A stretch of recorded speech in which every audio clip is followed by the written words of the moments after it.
Back during Star Trek The Next Generation, one of the tricks they used to save on budget was to lock everyone in a room or lock everyone into a soundstage of some sort. They called it ship in a bottle episodes, and it's something sci-fi shows do all the time in order to save time and money. It's kind of funny that such an expensive episode was really a ship in the bottle episode. Welcome to the heart of the stories we tell. My name is Rob, and tonight I will be reviewing Supergirl, episode 11, The Martian Chronicles. And you know what?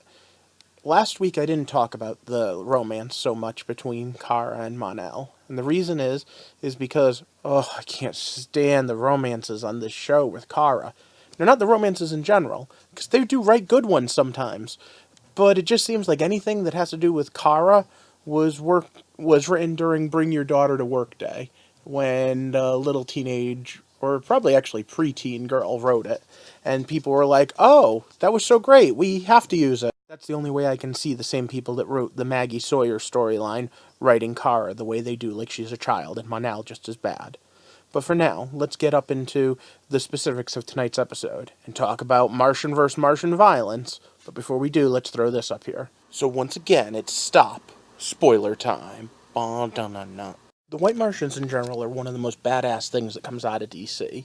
When Morrison revamped the Justice League to be the Big Seven, that's who he used as his villain, White Martians, because that's how powerful they are. They can handle the whole Justice League if working together. But of course, I like the way they came up with their little test to find out if they were White Martians, because how do you find a shapeshifter? Something that will revert the shapeshifter, something they fear. And fire being John Jones's weakness goes all the way back to the Silver Age. And it's a pretty good weakness. Unlike kryptonite, it's not as hard to find, and it's also something that we can understand. Burning things pretty much kills just about everything. But onto the big parts. Oh my god, the big fight sequences. The action was just so awesome tonight. I especially loved the little trick, though. There are two of them. Wahaha. And of course, using shape-shifting monsters, even if they don't have other superpowers, is pretty hideous in this type of environment, where everyone's walking around and can't trust each other. Give them all of Superman, or, well, Supergirl's powers on top of that, plus telepathy, and you just have a messed up episode.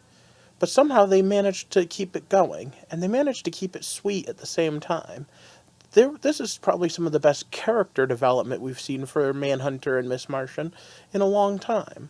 And I'm very impressed by the way they were able to keep the story focused on them, while still giving us all the action sequences of the White Martian beatdown. And I have to admit, I'm very impressed with the White Martian tactic. I want you to think about who they chose to impersonate. Alex has a close connection to Supergirl and high-ranking official access. Wynn is their tech person, and probably the person that has the most knowledge about how the base works. When you take the form of those two, the only person that would have been better would have been impossible, being John.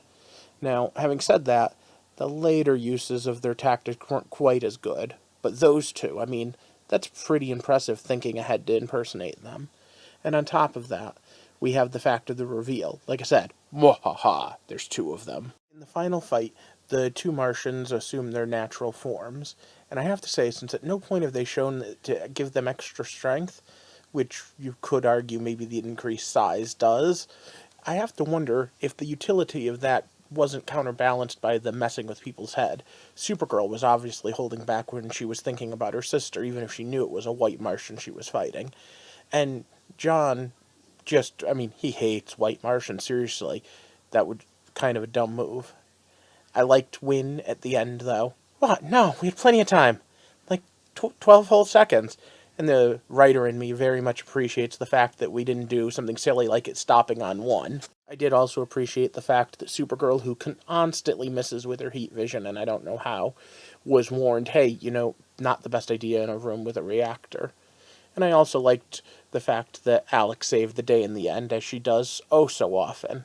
Did I mention how much I love my new gun? But at the same time, I kind of feel that White Martian was kind of right. Sometimes Supergirl does come off as a little bit whiny, and there's part of me that wonders how anyone puts up with her the way that Alex does.